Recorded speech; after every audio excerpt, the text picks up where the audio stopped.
Hi everybody, this is Carrie. 안녕하세요 여러분. 저는 Carrie입니다. Me llamo Carrie. Bonjour, je m'appelle Carrie. 하지메 마시테 Carrie desu. That's all. Today I wanted to make a video about my language journey and how I came to speak French and now Korean. So, I'll start with French. I'm Canadian and I grew up in Canada and I went to school in Canada. So, if you live in Canada and you're going to school there are two choices for schooling.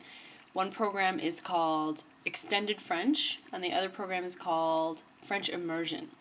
Extended French means that you have one class in French as you go through the years. French Immersion means you take half of your classes in French.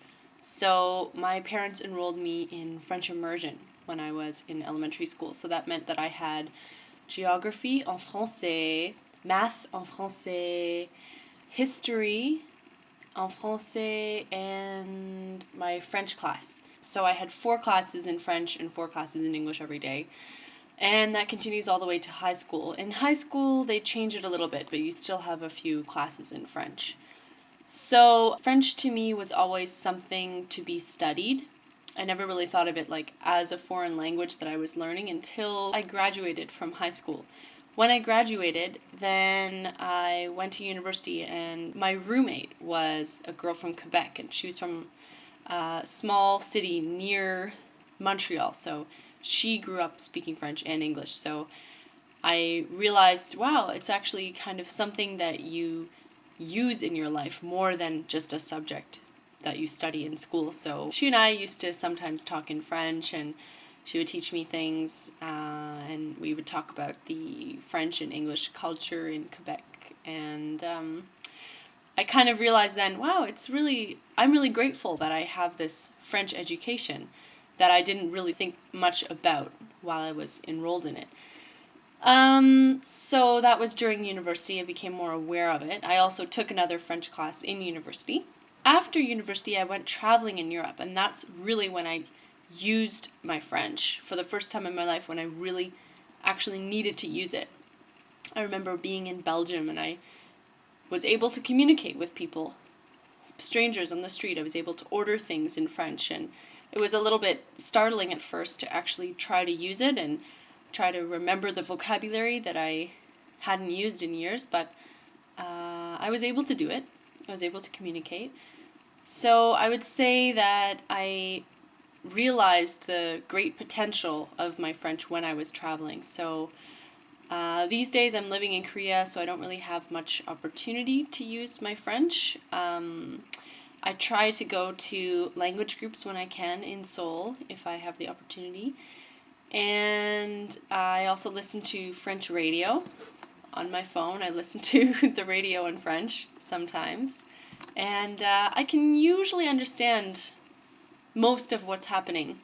So I guess the hardest part for me now is just remembering vocabulary, because I find that now that I've been learning Korean, teaching myself Korean, all of the words that I used to go to for my defaulted foreign language, now those words are in Korean. So whenever I speak French these days, I end up thinking of the Korean word instead of the French word. So I feel like my brain, I don't know if other language learners feel this, but for me, I think I have one spot in my brain for my native language, that's English. It's never really disrupted.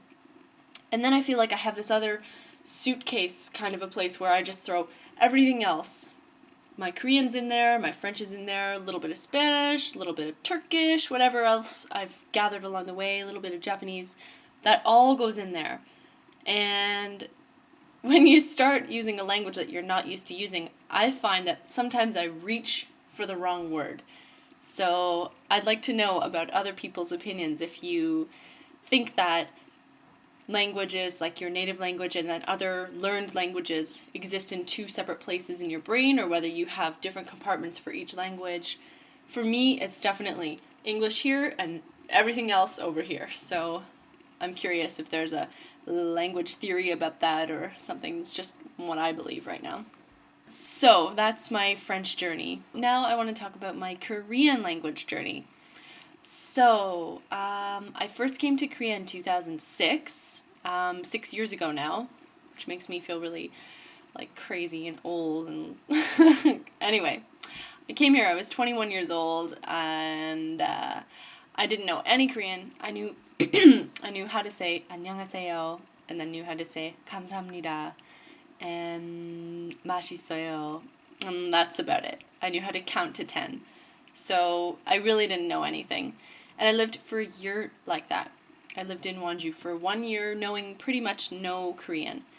Just maybe the absolute bare minimum survival. But I didn't even know how to say I like, I don't like, I need, I don't need. I didn't know how to say any of that. Just hello, goodbye, how much, basic stuff. So then I went to Canada and I was teaching Korean international students. And it was at that time that I realized, wow, Korea is amazing. Korean culture is amazing. The Korean language is amazing. And I wish that I'd made a more serious effort to learn it. So I made a choice to come back to Korea and I moved to Incheon. And it was when I moved to Incheon that I decided, okay, I'm going to just teach myself the really basic things so that I can have a very basic conversation with people. So I just started to memorize the questions that would often get asked to me. So, where are you from? What is your name? What do you do? That kind of question. Also, people in Korea always ask how old you are, so I learned how to say that and how to give my answers for those questions. So originally it was just survival. And then after I learned those phrases, it was so much fun to have these conversations suddenly with people who've really never seen someone use Korean before who wasn't a Korean person. So they would be like, wow, so excited. And so that motivated me to learn more. So I started teaching myself more, just random sentences and different vocabulary words. I spent so much time bothering my coworkers at the Hagwon, just being like, how do you say this in Korean? Write the sentence for me. Can you check my sentence? I wrote a little diary in Korean, and I would just watch Korean stuff online, and I would pause it, and I would write down what was written, and I'd ask my coworker, what does it mean the next day? And so I learned a lot. I was kind of obsessed with it. Like, it was just, like, really exciting.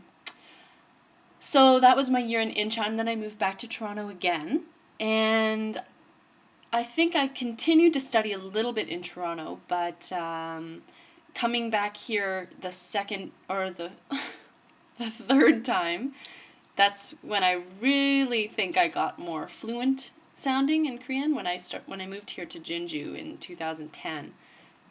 That's when I think my Korean really improved a lot suddenly. Or, you know, when you're learning a language, you're kind of at a certain point for a while, and then you suddenly jump and you feel like, wow, I made progress. I got better. My vocabulary is better now. So I feel like I had one of those jumps when I came back here for the third time. And now I am using Korean a lot more in my life because I have a lot more Korean friends, and sometimes my Korean is better than their English, so we end up speaking Korean, which is really good for me because it gives me a chance to just really listen to genuine conversations, be part of them, and be forced to express myself in Korean. When with friends who speak English, I can just kind of resort to English when I don't know how to say what I want to say in Korean. So I think that's also making me better these days. So what I'd like to know from you is, of course, share your language journeys if you're interested in doing so, or if you think you have something to share on the issue. And I want to know how you think about your brain. Does your brain separate your native language from the other languages, or are they all in different places in your brain? So if you're a polyglot or a language enthusiast, please post a response video to this talking about your own language journey. By the way, I was inspired to make this video from Charlie Cheer, so check out her channel. Anyway, have a lovely day, and thank you for listening to my language journey. And if you have any questions, please post them as comments and I'll reply to you there. Alright, 다음에 볼게요.